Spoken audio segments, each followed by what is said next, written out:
అంటే ఇప్పుడు మంగపతి లాంటి క్యారెక్టర్ నిజంగా నాకు మా నాన్న మంగపతి అయితే కనుక నేను ఇలా చేస్తా అలా చేస్తా అని రియాక్ట్ అయిన వాళ్ళు ఉన్నారు, మంగపతి కరెక్ట్ అనేవాళ్ళు ఉన్నారు. ఇది ఏదైతే ఆపాదిస్తున్నారో ప్రతి ఆడపిల్ల ఉన్న తండ్రి 90% మంగపతిలానే ఉంటారు. అంటే ఇలాంటి ఆర్టిస్టులను కదా మనం ఇప్పుడు పరభాష నటులు తెచ్చుకొని ఎందుకు అనవసరంగా. నువ్వు రాసుకున్న క్యారెక్టర్ మీద నీకు నమ్మకం లేకుండా ఇంకొక ఆర్టిస్ట్ని పెట్టావంటే దాని అర్థం ఏంటి? ఈ మధ్య ఒక సినిమా వచ్చింది, బాగుంది, కాన్సెప్ట్ బాగుంది. ఆ తర్వాత సముద్ర గారిని పెట్టుకున్నారు. ఫాదర్ అండి మీరు చేస్తే చాలా బాగుంటుందండి అంటే నాకు బాగోదండి. నువ్వు 10 రోజులు పోయిన తర్వాత అందరూ గమ్మత్తేందో తెలుసా, నాతో ఉన్నవాళ్ళు చాలామంది మామూలు క్యారెక్టర్లే చేస్తున్నారు, నేను నోరు తెరిచాను అనుకో. బట్ ఈ బ్లంట్గా ఉండడం అనేది మిమ్మల్ని ఎప్పుడు అంటే కొంచెం వ్యత్యాసంగా చూపిస్తుంది కదా సార్. అందరికీ నచ్చకపోవచ్చు, సమాజంలో నచ్చాలని రూల్ ఏం లేదు. దాడ్సే గాంధీజీ నచ్చలా తుసుకన్నాడు. టెక్నాలజీ పరంగా మార్పు వచ్చింది, అలాగే తెలుగు భాషని చాలామంది దూరం చేస్తున్నారు, ఇంగ్లీష్ అని రాసుకుంటున్నారు. నువ్వు తిరిగి మళ్ళీ ఒక రేంజ్కి రావాలి అంటే నీకు కావాల్సిన 3 రా నాన్న. 1 ఎవరిని మోసం చేయదు, 2 షార్ట్ కట్, 3 మందు తాగి. బట్ వాళ్ళకి శివాజీ కొడుకు అనే ఒక లీనేజ్ ఉంటుంది కదా. ఇంకోటి చెప్పాను, వీళ్ళు శివాజీ కొడుకులా అమ్మని అమ్మ వీళ్ళంటే వాళ్ళ నాన్నకంటే మించిపోయారు అని అనుకోవాలి, కానీ అరే రే శివాజీ కొడుకులు ఏంటి ఎలా అయిపోయారు అని అనుకోవద్దురా. శివాజీ గారు నమస్తే అండి. నమస్తే అండి, నా పేరు ధీరజ్ అండి, ఫిల్మీ ఫోకస్ నుంచి. Sir welcome. Thank you sir. Sir me range of సినిమాలు, మీ వెరైటీ ఆఫ్ సినిమాలు చూసిన తర్వాత ఒక చిన్నపాటి షాక్ అయితే వెళ్ళింది. ఎందుకంటే మీరు చేయని జానరా లేదు అసలు. ఒక హారర్ కానీ, ఒక సైఫై కానీ, ఒక థ్రిల్లర్ కానీ, ఒక డ్రామా కానీ, ఒక పాథాస్ సినిమా కానీ, ఇన్ని రకాల సినిమాలు చేస్తూ వచ్చారు కదా సార్. బట్ ఎప్పుడు కూడా మీరు ఒక పాయింట్లో లేదు ఇది బోర్ కొట్టిందనే కైండ్ ఆఫ్ ఎప్పుడు రాలేదండి మీకు ఫీల్? సినిమానే ఇంకా మన లైఫ్ కాబట్టి బోర్ కొట్టడం అయితే ఉండదండి. సహజంగా బోర్ కొట్టే పరిస్థితి వచ్చింది అని అంటే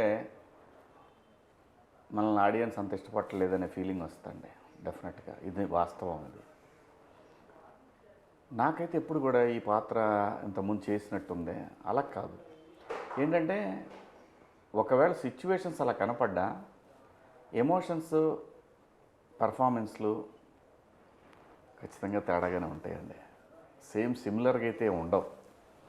కాకపోతే ఏంటంటే ఒక ఇమేజ్ అనేది బిగించినప్పుడు కొన్నిసార్లు ఇది కొంచెం అలా ఉంది ఇలా ఉంది అనుకుంటారు, కానీ సినిమా బాగాలేదు ఇలా అయితే అనుకోరు, కథ బాగుంటే మాత్రం అండి. సో ఆ బోర్ అనే ఒక పాయింట్ ఎప్పుడు రాలేదు మీకైతే? లేదండి. ఓకే. అయితే ఒక నటుడిగా మీరు కామెడీ సినిమాలు చేసినప్పుడు మిమ్మల్ని ఆ చట్టంలో ఇరిగించే ప్రయత్నం అయితే ఎక్కువ జరిగింది కదా, ఎంత డిఫరెంట్ జానర్స్ ట్రై చేసినా కూడా? అంటే అండి సహజంగానే కామెడీ అనే దానికి ఎండ్లెస్ అండి, అది ఎండ్లెస్. మీరు ఆడియన్స్ని ఎన్ని రకాలుగా నవ్వించగలరు అనే దానికి ఒక బ్యారియర్ లేదు. సో నాకైతే ఎప్పుడు బోరింగ్ అయితే నన్ను ఆ చట్టంలో ఇరికిస్తున్నారని అయితే నేను అనుకోలేదు, కానీ కొన్ని సందర్భాల్లో నాకు అనిపించింది శివాజీ అనగానే ముందు ఫ్యామిలీ హీరో శివాజీ ఇలా మాట్లాడేవాళ్ళు, అది కొంచెం ఇబ్బందికరంగా ఉండేది. కానీ మనకి ఏదొచ్చిందో అదే మనకి ప్రసాదం కదండి. చెయ్యాలి, ఇక్కడ నిలబడాలి అంటే ప్రతి అవకాశాన్ని సద్వినియోగం చేసుకుని ముందుకు వెళ్తూ ఉండాలి అనేది మనకున్న బ్యాక్గ్రౌండ్కి, ఐ మీన్ మన నేపథ్యానికి తప్పదండి. ఇక్కడ ఉండాలంటే వచ్చిన అవకాశాన్ని కొంచెం అటు ఇటు చూసుకొని నువ్వేమీ వెరైటీగా చేయవు, నువ్వు ఎంత ఆడియన్స్ మెప్పించగలవు అనేది చూడటం తప్ప మనకి ఇంకో ఆప్షన్ లేదు. సార్ అయితే మీరు నెగిటివ్ క్యారెక్టర్స్ అనేది ఎప్పటి నుంచో చేస్తూ వచ్చినా కూడా ఒట్టేసి చెప్తున్నా అనే సినిమాలో చేసిన నెగిటివ్ క్యారెక్టర్ అనేది జనాల్లో బాగా చాలా బాగా ఇంటెన్స్ ఉంటుంది, దాంట్లో ఒక ఇంటెన్స్ ఉంటుంది ఆ క్యారెక్టర్లో. మనిషిలో ఉన్న ఆ రెండో వాడు అద్భుతంగా రాశాడండి క్యారెక్టర్ మాత్రం. రైటర్ చాలా అద్భుతంగా రాశాడండి.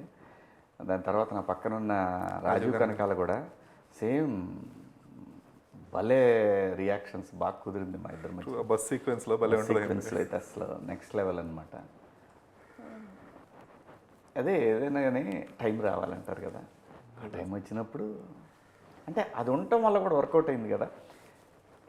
అందులో ఇలా చేశాడు అని ఆ పాత్ర తాలూకు అలాంటి షేడ్స్ ఉన్న క్యారెక్టర్ ఏదైనా ఉన్నప్పుడు పిలుస్తారు కదా.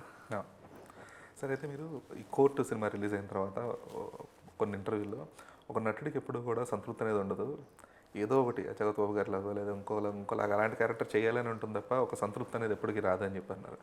బట్ ఒక ఫుల్ఫిల్మెంట్ అనేది ఎప్పుడు ఉంటుంది సార్? సరే సంతృప్తి ఉండదు, బట్ అట్లీస్ట్ ఫుల్ఫిల్మెంట్ ఫ్యాక్టర్ అనేది ఉంటుంది ఒక యాక్టర్కి. అంతేగా కోర్టులో ఆ క్యారెక్టర్ దానికి వచ్చిన అప్లాజ్కి ఒక ఫుల్ఫిల్మెంట్ ఉంది. ఓకే, ఈ క్యారెక్టర్ చేశాను, నేను మెప్పించాను.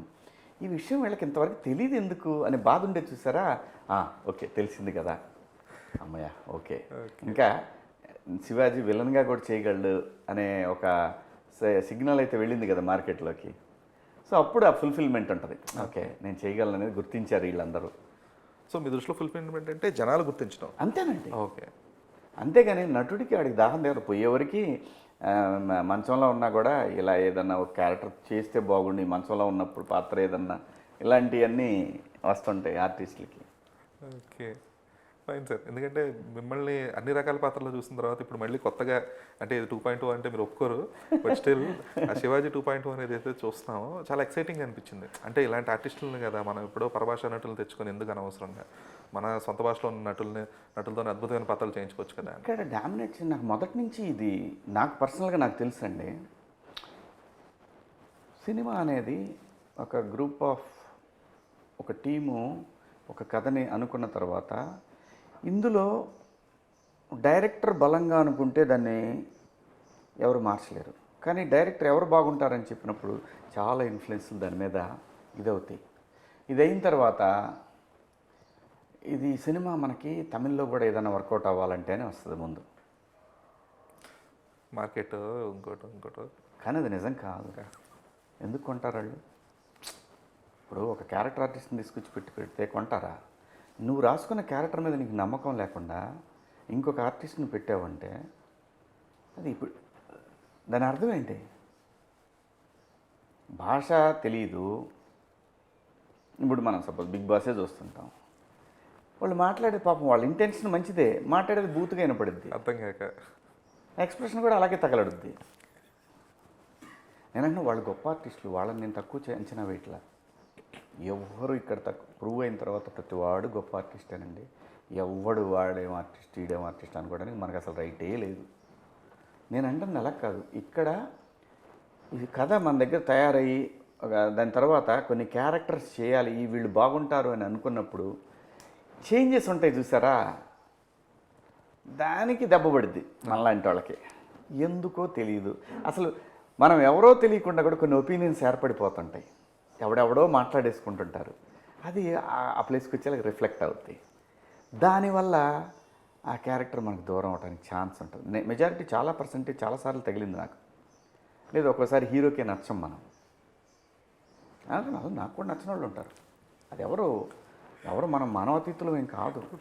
ఎందుకో హీరోకి నచ్చకపోవచ్చు, ఎందుకో ప్రొడ్యూసర్ నచ్చపోవచ్చు, ఎందుకో డైరెక్టర్ నచ్చపోవచ్చు, ఎందుకో అసిస్టెంట్ డైరెక్టర్కి నచ్చపోవచ్చు. ఇన్ని పనిచేస్తూ ఉంటాయి సినిమాకి. మనం ఎవరు తప్పటానికి లేదు. ఈ క్యారెక్టర్ వాడు చేస్తేనా రాసుకుంది వీడి గురించి, ఇది కాకుండా వాడు చేస్తే సార్ మీకు ఎట్లా కనపడింది అనేది పాపం డైరెక్టర్ కన్ఫ్యూజ్ అయిపోతుంది. అమ్మ కరెక్టేనేమో అని మారిపోద్ది. ఏందో తెలీదు. ఇక్కడ ఎవరికి ఫ్యాక్షన్లు కూడా ఉండవు.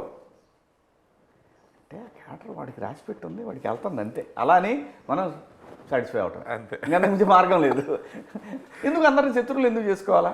మనకు రావాలంటే వస్తుంది. మనం చేయగలమని నమ్మకున్న డైరెక్టర్ ఖచ్చితంగా అడుగుతాడు. అంటే ఈ విషయంలో కొంచెం నిక్కచ్చిగా ఉన్న కోట శ్రీనివాసరావు గారు ఓపిక ఉన్నంత వరకు గట్టిగా పోరాడారు. ఎందుకు మన భాషలో పరభాషలు ఎట్లు తీసుకురావాల్సిన అవసరం ఏముంది అని చెప్పేసి. అది గట్టి నిలబట్టం కాదండి. ఒక్కోసారి ఒక్కొక్క పాత్రకి ఫ్రెష్గా అవసరం అవుతుంది, దాన్ని మనం కాదనలేము, అవసరమే. కానీ చేయగల ఆర్టిస్టులు ఉన్నా కూడా ఎవడో ఎక్కడో ఏదో ఇన్ఫ్లుయెన్స్ల వల్ల ఒకసారి మిస్ అవుతూ ఉంటాయి అంతే. అంతకన్నా వేరే ఏం లేదు సార్. ఇప్పుడు వాళ్ళకి ఇప్పుడు ఈ మధ్య ఒక సినిమా వచ్చింది, నా దగ్గర కథ పంపించారు, చెప్పొచ్చింది కథ పంపించారు. నాది సెంట్రల్ పాత్ర. ఓకే చేద్దాం, బాగుంది, కాన్సెప్ట్ బాగుంది. ఆ తర్వాత సముద్ర గారిని పెట్టుకున్నారు ఆ పాత్రకి. ఓకే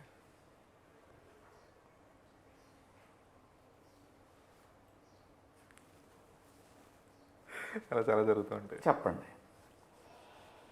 ఇప్పుడు మనం చేయకపోవటం వల్ల దానికి వచ్చే ప్లస్లు ఏంటి, అతను చేసినందువల్ల వచ్చే ప్లస్లు ఏంటి,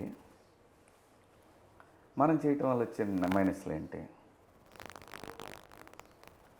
అతని మోత గట్టిగా ఉంటుంది రేటు. పైపించి మళ్ళీ ట్రావెలింగ్లని అట్లా మనం చేస్తే దాంట్లో ఆ సీరియస్నెస్, ఆ ఫన్ అవన్నీ వర్కౌట్ అవుతాయి. బట్ అది అతనికి రాసి పెట్టుంది, మనం ఎవరు దానికి బాధపడకూడదు. యాక్సెప్ట్ చేసి ముందు అది మనకు రాసి పెట్టలేదు.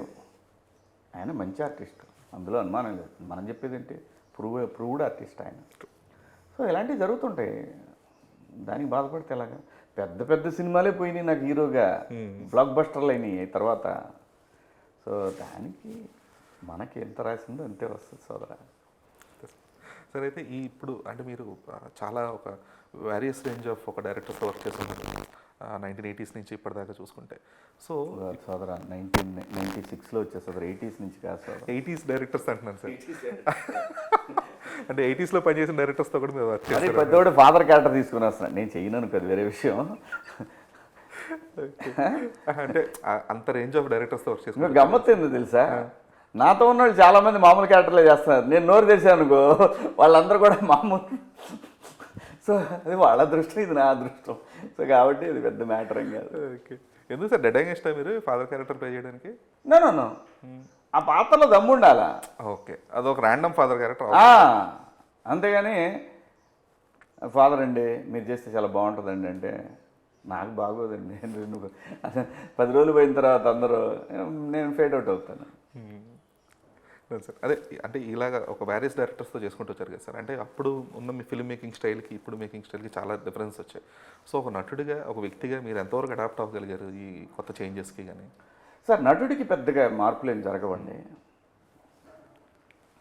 టెక్నాలజీ మారింది తప్ప. నేను బిగినింగ్లో చేసిన సినిమాల నుంచి సహజంగా నటించడానికే ట్రై చేశాను. దానివల్లే ఈరోజు కూడా నాకు ఎటువంటి ఇబ్బంది రాలా. ఎంత అవసరమైనా, ఎంత డ్రామా సీన్ అయినా ఎంత సహజంగా చేయగలం అనేది సీనియర్ ఆర్టిస్టుల దగ్గర చూసి నేర్చుకున్నాను. ఓకే, సో దానివల్ల సస్టైన్ అవుతాను, ఇంకా ముందు కూడా సస్టైన్ అవుతాను, అనుమానం ఏం లేదు దాంట్లో. టెక్నాలజీ పరంగా మార్పు వచ్చింది. అలాగే తెలుగు భాషని చాలామంది దూరం చేస్తున్నారు. కొత్తగా వచ్చే పిల్లలు డైరెక్టర్లు అయినా సరే టింగ్లీష్ అని ఒకటి రాసుకుంటున్నారు. అది చాలా బాధాకరమైన విషయం అనిపిస్తుంది, చాలా ప్రమాదకరం కూడా, సినిమాకి చాలా ప్రమాదకరం కూడా అది.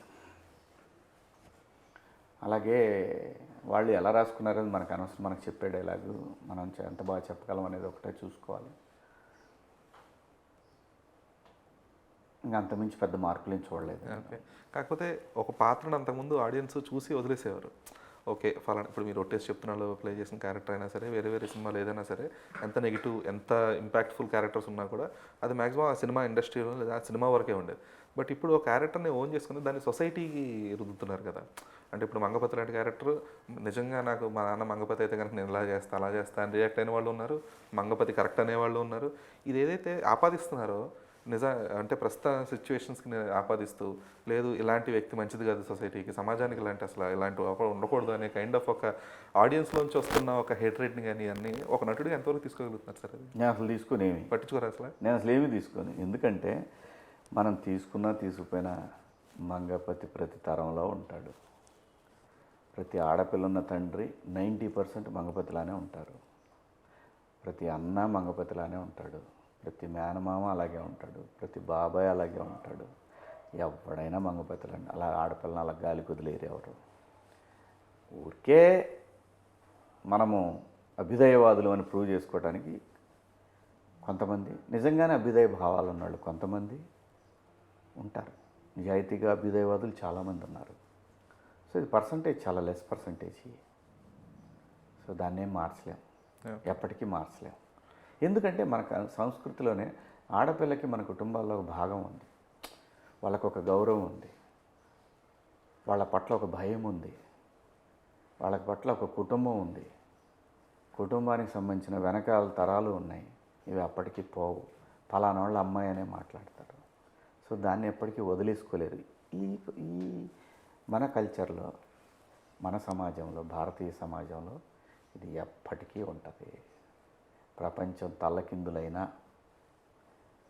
అతి పురాతనమైన భారతీయ సంస్కృతి, భారతీయ మతాలు, హిందూ మతం, హిందూ మతంలో కుటుంబ వ్యవస్థ,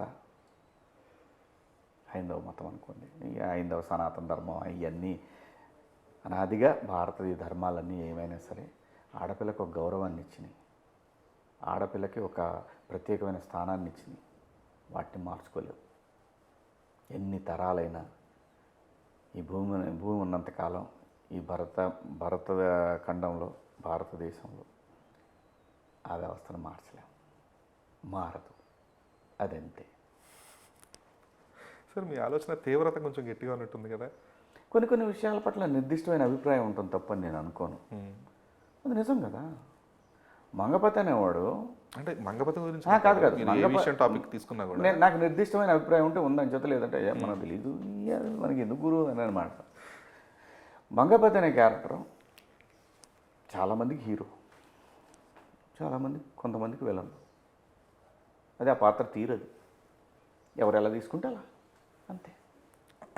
కానీ మీకున్న ఈ నిర్దిష్టమైన ఒక అంటే ప్రతి అంశం మీద మీకున్న ఒక ఆలోచన కానీ, లేదంటే మీకున్న ఒక అభ్యుదయ భావం కానీ, ఒక స్పెసిఫిక్ మ్యాటర్లో ఏదన్నా సరే, అది మీ వ్యక్తిత్వాన్ని వరకు ఫైన్. కాకపోతే అది ఒక సొసైటీకి వచ్చేటప్పటికో, లేదంటే మిగతా వాళ్ళు దాన్ని చూసే విధానంలో కానీ ఇది ఎక్కడన్నా ఎఫెక్ట్ అవుతుందేమో, అది మార్చుకోవాలేమో అన్న ఆలోచన ధోరణి ఎప్పుడైనా ఉండిందా మీకు? ఏ ఒక్కరి అభిప్రాయం 100% ఉండదండి. 100% యాక్సెప్టెన్సీ ఉండదు. జనరలైజ్ చేసి చూస్తే అది మెజారిటీ, మైనారిటీ రెండూ ఉంటాయి. దాంట్లో నేను అనుకునేది ఏంటంటే మెజారిటీ అభిప్రాయానికే వెళ్తాను. కొన్ని ముఖస్థితిగా మాట్లాడే మాటలు ఉంటాయి, వాటి జోలు నేను వెళ్ళను. ఎందుకంటే నాకంటూ లోపల ఉంటుంది, రే ఏంట్రా రే, జనం కోసం మాట్లాడుతున్నావు కదా ఇలా అనుకుంటారని నేను ఆ జోలి పోను అసలు ఫస్ట్ థింగ్. అలాగని నేను అత్యుత్తముణ్ణి మహామనిషిని అని కూడా నేను చెప్పాను. నా అభిప్రాయం ఇది, నా వ్యక్తిత్వం ఇలాంటిది, అంతే సార్. ఈ లౌకికవాదంతో ఇండస్ట్రీకి దూరం అవుతారేమో అన్న ఆలోచన కూడా లేదు. నేనేం చేశాను, నా ప్రొడ్యూసర్ నాకు సినిమా ఇచ్చాడు, 20 రోజులు వేసుకున్నాడు, 15 రోజులు చేసి పెట్టాను. 20 రోజులు డేట్లు అడిగాడు, 15 రోజులు చేశాను. అతను రమ్మన్న టైంకి వచ్చాను, అతనికి టైంలీ అన్నీ చేసి పెట్టాను, అతను ఇచ్చినప్పుడు తీసుకున్నాను. నేను దూరం అయ్యేదే ఉంది. నేనేం చేశాను, నేను సాధ్యమైనంతవరకు నా సెట్లో కూడా అవసరమైతే అక్కడ ఏదైనా ఉంటే అందించడానికి కూడా నేను వెనకాడను. నేను చేసే తప్పే ఉంది అసలు ఇక్కడ. నేను బతకడానికి వచ్చినోడిని నేను ఒళ్ళు దగ్గర పెట్టుకుని ఉంటా, కానీ నేను 10 మందికి బతికిస్తున్నోడిని కాదు, నేను బతకడానికి వచ్చాను అంతే తప్ప. నేను ఇండస్ట్రీ పట్ల నేను ఎప్పుడు ఇండస్ట్రీని ఎవరన్నా అన్న ముందు నేనే మాట్లాడతా. మీరు అది థియేటర్ల విషయాలు కావచ్చు, ఏ విషయమైనా సరే ముందు నేనే మాట్లాడతాను. ఎందుకు, నా బతుకు తెరువు ఇది. నా దాన్ని నేను కాపాడుకోకపోతే, నాలుగు రాళ్ళు వేస్తుంటే నేను చెయ్యి అడ్డం పెట్టకపోతే నా బతుకు అర్థమే ఉంటుంది. లేదు, ఆ విషయంలో మాత్రం మిమ్మల్ని మెచ్చుకోవాల్సిందే సార్. ఎందుకంటే ప్రతి ఇండస్ట్రీకి సంబంధించి ఏదన్నా సరే, ఏది జరిగినా మీరే ముందు వస్తారు. మనం అందరికీ నచ్చకపోవచ్చు సమాజంలో, నచ్చాలని రూల్ ఏం లేదు. గాడ్సే గాంధీజీ నచ్చలా, తుసుకన్నాడు, ఏం చెప్తాం. నా టాపిక్ మళ్ళీ కాదు చెప్తున్నా, నిజమే కదా మనం మాట్లాడుకుంటుంది. ఆయనకి ఏ భావంలో ఆయన నచ్చలేదు, ఆయనకు విస్తృతంగా ఏం ఆలోచించాడు. మరి ఇన్ని కోట్ల మందికి మహాత్ముడు, ప్రపంచానికి శాంతిని సందేశాన్ని ఇచ్చినాడు. ఎవరికి 100% యాక్సెప్టెన్స్ ఉంటుంది సోదరా? లేదు, సొసైటీలో ఏదైతే ఉండదు ఖచ్చితంగా. మనం బతకాల్సింది మనము అంతఃకరణ శుద్ధితో ఉన్నామా, నిజాయితీగా ఉన్నామా లేదా. మన అంతరాత్మ మనకు చెప్తానే ఉంటుంది, అబ్బా ఏం చెప్తున్నారో లోపల నుంచి అని. అది కొడతానే ఉంటుంది బెల్లులు, తెలుసు మనకి. సో దానికి నేను స్పేస్ ఇవ్వను. నాకు అనిపించింది చెబుతా, లేదనుకో సోదరా, ఎందుకు సోదరా మనకెందుకు. ఓకే, బట్ ఈ బ్లంట్గా ఉండడం అనేది మిమ్మల్ని ఎప్పుడు అంటే కొంచెం వ్యత్యాసంగా చూపిస్తుంది కదా సార్, శివాజీ అనే వ్యక్తిని. ఏమో సోదరా, నేను ఇలాగే బతుకుతాను. నేను ఎవరిని ఇబ్బంది పెట్టట్లేదు కదా, ఎవరి పర్సనల్ జీవితాల్లోకి వెళ్ళట్లేదు కదా, ఎవరి దాంట్లో వేళ్ళు పెట్టట్లేదు కదా. నేను ఇలాగ ఉండటంలో తప్పే ఉంది నాకు. నేను ఎవరికి అన్యాయం చేయట్లేదు, నేను ఎవరికి ద్రోహం చేయట్లేదు, నా నిర్మాతలకు నేను ఎప్పుడు అన్యాయం చేయలేదు, నా డైరెక్టర్కి నేను ఎప్పుడు అన్యాయం చేయలేదు. నాకు ఇచ్చిన స్క్రిప్ట్కి నేను న్యాయం చేస్తాను, టైంకి వస్తాను, టైంకి వాళ్ళు పంపించినప్పుడు పోతాను. మరీ లేట్ నైట్లు అంటే రోజు అంటే కళ్ళు దెబ్బతింటాయి, మళ్ళీ మీరే అంటారు స్క్రీన్ మీద ముడతలు వస్తున్నాయి అయ్యి ఆ మాట మాత్రం అడుగుతాను. ఇంకెంతకంటే నేను ఏం చేయగలను. ఓకే సార్, అయితే మీరు ఈ సినిమా అనేది మంగపతి కంటే ముందే యాక్సెప్ట్ చేసిన వాళ్ళు అని చెప్పేసి అన్నారు అంతకుముందు కూడా. సో అంటే ఇప్పుడు మీరు మొన్న కూడా చెప్పారు, నేను హీరోగా కూడా చేయడానికి సిద్ధంగా ఉన్నాను, ఇలాగే మాత్రమే మంగపతి లాంటి పాత్రలు మాత్రమే చేయడానికి నేనైతే సిద్ధంగా లేను అని చెప్పి చేస్తున్నాను కూడా హీరోగా కూడా.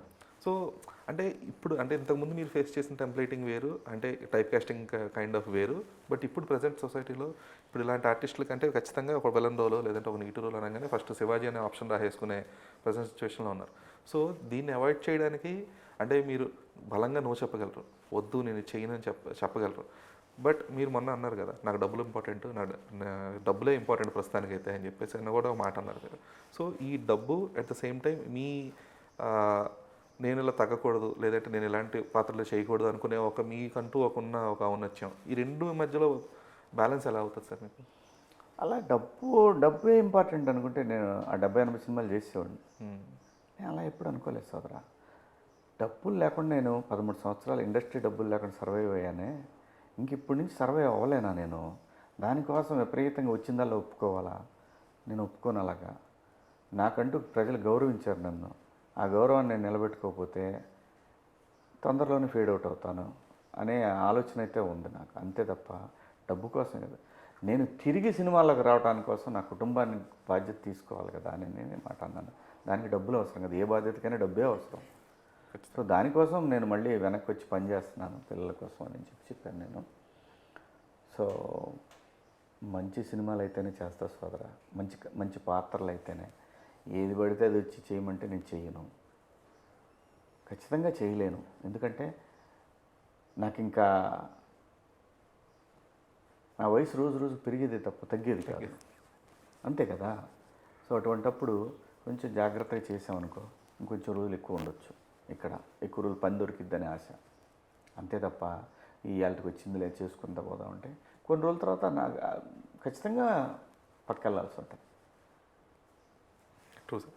అయితే మీరు సేమ్ ఇదే ఒక కోర్టు పోస్ట్ ఇంటర్వ్యూస్లో మీ ఫ్యామిలీ ఎంతవరకు హ్యాపీ సార్ అంటే, నేను వాళ్ళు అస్సలు ఎక్సైట్ అవ్వద్దని చెప్పాను నేను, ఇది రావచ్చు ఇది కంటిన్యూ అవ్వకపోవచ్చు ఫ్యూచర్లో, ఇది ప్రస్తుతం మాత్రం అంతే అని చెప్పాను. సో ఈ గ్రౌండ్ రియాలిటీ అనేది మీకు ఖచ్చితంగా మీ జర్నీలో అలవాటైంది. బట్ మీ ఫ్యామిలీని కూడా అంత గ్రౌండెడ్గా ఉంచడం, లేదంటే వాళ్ళని ఎక్సైట్ అవ్వద్దు, లేదు ఇది ఇంతవరకు రియాలిటీ అనేది చెప్పడం అనేది ఎంతవరకు సాధ్యం? అవునండి, నేను ఫస్ట్ నుంచి పిల్లలకు కూడా ఇదే చెప్పానండి, ఇది ఎప్పటికీ ఉంటుందని మాత్రం ఏది అనుకోవద్దు, ఎప్పటికీ ఏది ఉండదు. బాగుండొచ్చు, బాగాలేకపోవచ్చు, అసలు బాగాలేకపోవచ్చు, కానీ నువ్వు తిరిగి మళ్ళీ ఒక రేంజ్కి రావాలి అంటే నీకు కావాల్సిన మూడు రా నాన్న. ఒకటి, ఎవరిని మోసం చేయొద్దు. 2, షార్ట్ కట్ వద్దు. 3, మందు తాగొద్దు.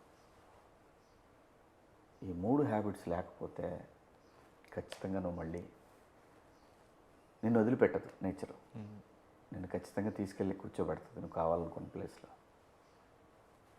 ఇది మాత్రమే నిజం. నేను రేపు నీకేమిస్తానో ఏమేమోనో నాకు తెలియదు, కానీ నేను నీకు ఇచ్చేవి మాత్రం ఈ మూడు మాత్రం మైండ్లో పెట్టుకో.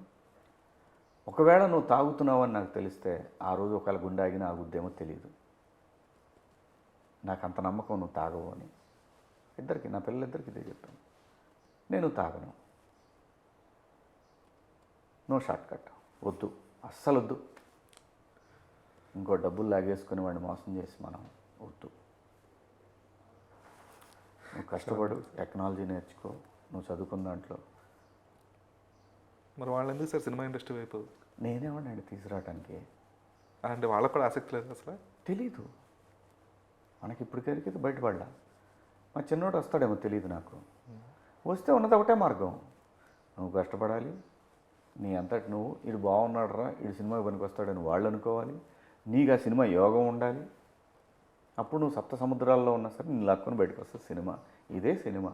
లేకపోతే ఎక్కడో ఓ మారుమూల పల్లెటూరులో ఉన్న నేను ఇక్కడికి రావడం ఏంటి, బతకడానికి వచ్చిన నేను హీరో అవటం ఏంటి, ప్రొడ్యూసర్ని అవటం ఏంటి, ఆ? ఇక్కడ ఉంది నీకు, అది ఉంటే ఎవడైనా నువ్వు ఎంత రుద్దినా, నువ్వు తన్నుకులాడినా అవ్వదు, అది అవదమ్మా అన్నట్టుంటుంది. బట్ వాళ్ళకి శివాజీ కొడుకు అనే ఒక లీనియేజ్ ఉంటుంది కదా సార్. ఇంకోటి చెప్పానండి వాళ్ళిద్దరికి మాత్రం, వీళ్ళు శివాజీ కొడుకులా అమ్మని అమ్మ, వీళ్ళేంటి వాళ్ళ నాన్నకంటే మించిపోయారు అని అనుకోవాలి, కానీ అరే రే శివాజీ కొడుకులు ఏంటి ఎలా అయిపోయారు అని అనుకోవద్దురా, ఓకే, అలా బతకొద్దురా అని చెప్తా. Super sir. దండోరా అనేది ఇప్పుడు ప్రజెంట్ ఉన్న నిజంగానే ఒక బాగా 25th రిలీజెస్లో సౌండ్ చేస్తున్న సినిమా ఇది. సో ఈ సినిమా ద్వారా అంటే అందరూ కూడా ఇంటర్వెల్ గురించి మాట్లాడుతున్నారు, ఇంటర్వెల్ అనేది చాలా హార్డ్ హిట్టింగ్ ఉంటుందని చెప్పేసి అంటున్నారు, అండ్ సాంగ్స్ కూడా బాగా వెళ్ళాయి జనాల్లోకి. సో దండోరా అనేది ఎలాంటి అంటే అది ఖచ్చితంగా ఒక ఫిక్షనల్ విలేజ్ ఇవన్నీ తీసుకున్నప్పటికీ కూడా ఎక్కడో అక్కడ ప్యారల్స్ డ్రా చేసుకొని, లేదు ఇది ఫలానా వాళ్ళ వ్యక్తికి సంబంధించిందో లేదా ఫలానా వర్గానికో ఫలానా కులానికో అని ఎక్కడో అక్కడ దాన్ని ఆపాదించుకునే అవకాశాలు అయితే ఖచ్చితంగా ఉన్నాయి. సో అది ఎంతవరకు జనాల్ని ఇబ్బంది పెట్టకుండా, లేదంటే ఒక వర్గాన్నో ఎవరినో ఇంకొక వ్యక్తున్నో ఇబ్బందికి క్రియేట్ చేయకుండా ఉంటుంది. అట్ ద సేమ్ టైం జనాలు ఎంతవరకు ఇది అంటే ఈ క్యాస్ట్ ఇవన్నీ కూడా చూస్తూనే వస్తున్నాం సార్, ఇవన్నీ కూడా రియాలిటీ, రోజు పేపర్లో చదువుతున్నాం, న్యూస్ పేపర్లో చూస్తున్నాం. ఒక సినిమాగా ఈ దండోరా త్రూ ఆడియన్స్కి ఇచ్చే ఒక మెసేజ్ ఏంటి సార్? బేసిక్గా it is a love story అండి. దాని చుట్టూ జరిగేటటువంటి అంశాలు గతాన్ని గుర్తు చేస్తుంది, గాయాన్ని గుర్తు చేస్తుంది, భవిష్యత్తు ఎలా ఉండాలో చెప్తుంది. ఈ అంశాల చుట్టూ తిరిగి ఒక ఎమోషనల్ డ్రామా దండోరా. మీరు అన్నట్టు హార్డ్ హిట్టింగ్లు ఉంటాయి, అయ్యో పాపం అని ఉంటుంది, ఛా అని ఉంటుంది, నిజంగా ఈ సమాజం బతుకుతున్న బతుకు నిజమేనా అని గుర్తు చేస్తూ ఉంటుంది. ఇలా రకరకాల ఎమోషన్స్ ఉంటాయి. అది రిసీవ్ చేసుకుంటే ఒక రకంగా ఉంటుంది, చేసుకోకపోతే ఒక రకంగా ఉంటుంది. అదే హిట్, అదే ఫ్లాప్, అంతే. బట్ ఒక ప్రత్యేకించి ఒక వర్గానికి కానీ ఒక వ్యక్తులకు కానీ ఆపాదించుకునే అవకాశాలు ఎంతవరకు ఉండదు? అది ప్రతి సినిమాలో ఉంటుందండి, ప్రతి సినిమాలో ఉంటుంది. కొన్ని ఐడెంటిఫై చేసుకుంటారు, కొన్ని చేసుకోరు, కొన్ని ఇబ్బంది పడతాయి, మళ్ళీ సమాజంలో వర్గాలుగా మారుతాయి, దాని మీద డిస్కషన్స్, డిబేట్స్ ఇవన్నీ నడుస్తాయి. ఓకే, మరి దీంట్లో ఎంతవరకు ఛాన్స్ ఉందో నాకు తెలియదు. జరగవచ్చు, జరగకపోవచ్చు. డైరెక్టర్ అనుకున్నది జనానికి ఎలా రీచ్ అవుతుంది అనేది దాని మీద డిపెండ్ అయి ఉంటుంది. డిబేట్ జరగకపోతే మంచిది, జరిగితే కూడా ఒక రంగ పబ్లిసిటీ అనుకోవచ్చు. జరిగితే ఇంకా మంచిది. కానీ జరగకుండా కంటెంట్ని జనాలు డెఫినెట్గా ఆ అవకాశం, అంత చిల్లర వ్యవహారం అయితే ఉండదండి. సినిమా నడపడం కోసం ఆ చిల్లర వ్యవహారం అయితే ఉండదండి ఈ సినిమాలో. చాలా టేస్ట్ఫుల్గా తీసిన సినిమా ఇది. ప్రొడ్యూసరు, డైరెక్టర్ కూడా చాలా చాలా చాలా చదువుకొని మంచి జాబ్ చేసుకొని సినిమా మీద ఉన్న ప్యాషన్తో వచ్చి తన నిజ జీవితంలో చూసిన కొన్ని సంఘటనల ఆధారంగా తను చెప్పినటువంటి కథ అండి ఇది. సో డెఫినెట్గా అంత దౌర్భాగ్యం అయితే పట్టదు ఈ సినిమాకి అనుకుంటున్నా. అంటే నేను అనేది కాదండి, తెలియకుండానే మనం కథగా విని ఎక్కడన్నా అరే అవును కదా ఇదేంటిది నేను ఎలా వదిలేసాను దీన్ని ఇలా అనుకునేవి ఉంటాయి. అలా అయితే లేదు, కంటెంటే క్యారీ చేస్తాయి సినిమాని, గాసిప్స్ కాంట్రవర్సీస్ కాకుండా. Hopefully sir. Thank you so much for your time sir. ఇలాగే అంటే మిమ్మల్ని ఒక వెరైటీ ఆఫ్ హీరోగా చూసాం, అంటే వెరైటీ ఆఫ్ మూవీస్లో హీరోగా చూసాం, వెరైటీ ఆఫ్ మూవీస్లో ఇలా నెగిటివ్ క్యారెక్టర్స్ కూడా చూసాం. బట్ ఇప్పుడు వీటన్నిటిని మించి ఒక వెరైటీ ఆఫ్ ఒక రేంజ్ యాక్టర్గా చూడాలనుకుంటున్నాం. థ్యాంక్ యూ సో మచ్ అండి. Thank you so much.